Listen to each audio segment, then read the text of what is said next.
नमस्कार। मानव सभ्यता और शेष प्राणी नाम के इस चैनल पर आप सभी का मैं स्वागत करता हूं।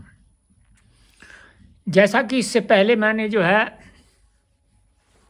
योग के विषय में कुछ बताया था, और वो ये था कि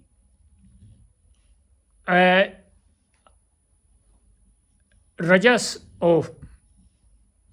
तमस और सत्व, ये तीनों गुण जब हमारे शरीर में रहते हैं तो उनसे क्या होता है। और जब तमस और रजस, ये दोनों गुण जो है न्यूनता के स्तर पर आते हैं, न्यूनता का अभिप्राय अति न्यून, ऐसे कि जो ये फिर पुनः उद्भावित ना हो सके, तो उस समय क्या होता है। और उस समय जो है सत्व गुण जो है वो प्रधान रहता है। तो ये बताया था कि उस समय जो है हमें एक प्रकार से धर्ममेध समाधि सिद्ध हो जाती है, अर्थात जिसमें केवल बुद्धि और पुरुष का अभिप्राय आत्मा से है, ये ही दो रहते हैं, तो उस समय जो है हमारी धर्ममेध समाधि सिद्ध हो जाती है। और जो ध्यान करने वाले लोग हैं उसको परम प्रसंख्यान कहते हैं। जो ध्यान करने वाले लोग होते हैं उसको परम प्रसंख्यान कहते हैं। वो परम प्रसंख्यान एक अवस्था होती है। अब जो है ये सब होने के पश्चात क्या होता है, चित्त की जो स्थिति होती है वो किस प्रकार की होती है। उसमें ऐसा है कि अपरिणामिनी, अर्थात उस चित्त के अंदर कोई परिणाम उत्पन्न नहीं होता। अप्रतिसंक्रमा, दर्शित विषया शुद्धा और अनंता है। अप्रतिसंक्रमा और दर्शित विषया, दर्शित विषया कहते हैं कि वह उस समय मनुष्य जो है जो विषय है उनका दर्शन कर लेता है कि देखिए ये इस प्रकार से है। जैसे आपने देखा होगा बहुत सारे लोग होते हैं वो पहले ही जो है कुछ बातों को बता देते हैं, तो उस समय जो है वो दर्शित विषय एक समाधि होती है, वो सिद्ध हो जाती है, या दर्शित विषय एक स्थिति है वो आ जाती है। शुद्धा होती है, जो बिल्कुल अत्यंत शुद्ध होता है। अनंता और अनंत होती है। और यह विवेक ख्याति सत्व गुणात्मिका है। विवेक ख्याति भी होती है, सत्व गुणात्मिकता भी होती है, इसलिए यह चिति शक्ति के विपरीत है। अतः विवेक ख्याति की समलता के कारण विवेक ख्याति में भी विरक्त होकर चित्त उसको निरुद्ध कर देता है।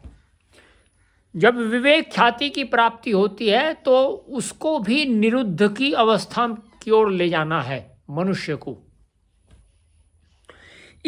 तभी जाकर के इस अवस्था में चित्त संस्कारोपगत रहता है। उसमें चित्त के अंदर केवल संस्कार रहते हैं। यही निर्बीज समाधि है। जिस प्रकार के हम अपने चित्त के अंदर संस्कार समाहित करेंगे वही संस्कार केवल उस चित्त के अंदर रहते हैं, शेष जो है वो ढीले हो जाते हैं, शिथिल हो जाते हैं। इसमें किसी प्रकार का संप्रजान न होने के कारण इसे असंप्रजात भी कहते हैं। इसमें किसी भी प्रकार का कोई संप्रजान नहीं होता है तो इसको असंप्रजात कहते हैं। इसलिए चित्त वृत्ति निरोध रूप योग दो प्रकार का है। अब चित्त की वृत्तियां भी दो प्रकार की है, या निरोध भी। चित्त वृत्ति का निरोध या योग सर्वश्रेष्ठ मानसिक बल है। महाभारत में भी एक स्थान पर इस प्रकार का वर्णन आता है, नास्ति सांख्य समम ज्ञानम नास्ति योग समम बलम। इसका अभिप्राय यह है कि सांख्य के समान इस संसार के अंदर दूसरा कोई सर्वश्रेष्ठ ज्ञान नहीं है, और योग के समान इस संसार के अंदर कोई दूसरा बल नहीं है। जो व्यक्ति कहते हैं हम बलवान हो गए, वो बलवान शारीरिक रूप से हो सकते हैं, वो इस संसार की वस्तुओं की तोड़फोड़ कर सकते हैं, किंतु योग के अनुसार वह बल नहीं है। वह एक बल का केवल प्रदर्शन मात्र है। जैसे आजकल होता है एक WWE नाम की एक जो है वो होती है कुश्ती, वो एक प्रकार से शारीरिक प्रदर्शन होता है कि मैं इतना बलशाली, मैं इतना बलशाली, मैं इतना बलशाली, मैं इतना बलशाली। किंतु उस बल का मनुष्य की उन्नति में शारीरिक उन्नति तो हो, शारीरिक उन्नति तो वह उसने कर ली,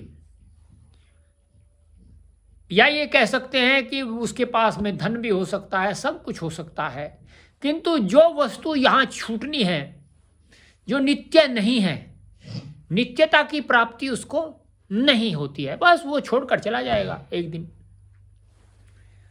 अच्छा जी, आगे क्या है? वृत्ति के निरोध को जो है मानसिक बल क्यों कहा है?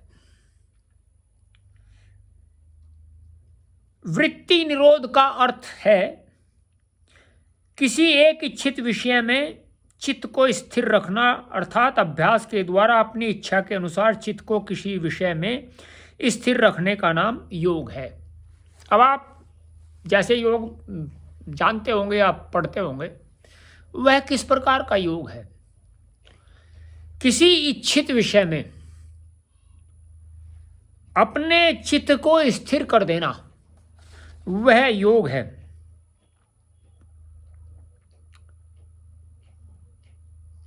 अभ्यास के द्वारा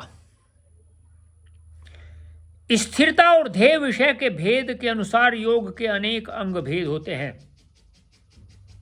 विषय घटपटादि बाह्य द्रव्य ही नहीं है, मानसिक भाव भी ध्येय विषय हो सकता है। कितनी सुंदर बात बताई है कि हमारी आंखें, जो हमारी चक्षु हैं, वे जो बाहर देखती हैं वह ही जो है ध्येय नहीं है।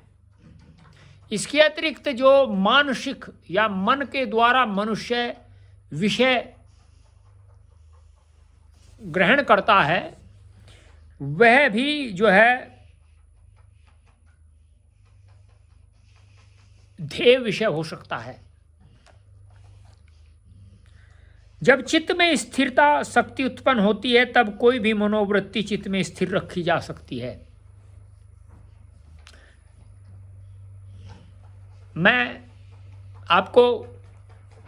कहीं जाता हूँ, प्रतिदिन जाता हूँ, तो वहाँ जो है जब मैं जिस कार्य के लिए जाता हूँ, तो जब वो कार्य प्रारंभ करता हूँ, तो मैं तो उस कार्य के ऊपर ही मेरा केवल ध्यान रहता है, और जो जिस व्यक्ति को या जिस प्राणी को मैं ये कार्य कराता हूँ, तो उसका ध्यान भटकता रहता है।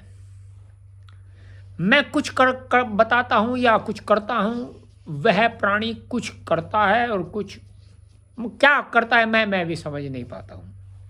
तो ऐसी स्थिति हो जाती है। जब तक स्थिरता नहीं होती तब तक ये सब कुछ प्राप्त नहीं होता। अतएव हमारी सबसे बड़ी दुर्बलता यही है कि हम अपने चित्त में सदिच्छा को स्थिर नहीं रख पाते। अब देखिए, मनुष्य जो है, कोई कहता है कि आप दुर्बल हैं। अब दुर्बलता योग के अनुसार क्या है? दुर्बलता योग के अनुसार ये है कि हमारे चित्त के अंदर सद इच्छा का स्थिर ना रहना, ये दुर्बलता है। और सबलता वह होती है हमारे शरीर के अंदर सद इच्छा का स्थिर रहना, वह सबलता होती है। आप कर कर के देखिए। आज से ये विचार करिए कि मैं जो हमारे को दुर्बल करता हो, हमारे जीवन को क्षीण करता हो, उन विचारों को मैं आज एक एक करके निकाल दूंगा। यदि आप निकालेंगे तो देखिएगा कितना सबलता उत्पन्न होगी। और जब तक वे विचार हैं हमारे अंदर, कितनी बड़ी दुर्बलता है। ये आप जो है एक परीक्षण करके देखिए। उस परीक्षण के द्वारा आप अनुभव करेंगे कि सबलता और दुर्बलता क्या होती है। और यदि आप नहीं करेंगे तो फिर आप उसी प्रकार की वृत्तियों के साथ में जीवित रहेंगे जो आप प्रतिदिन वृत्तियां बनाते रहते हैं। तो आज इतना ही। यदि आपको ये वीडियो अच्छी लगे तो आप इसको सब्सक्राइब करिएगा, लाइक करिएगा, शेयर करिए, कमेंट करिए। इंस्टाग्राम और फेसबुक पर भी फॉलो करिए @सत्येंद्र मलिक के नाम से। आपको आगे इसी प्रकार का एक अन्य विषय के साथ में मिलते हैं। नमस्ते।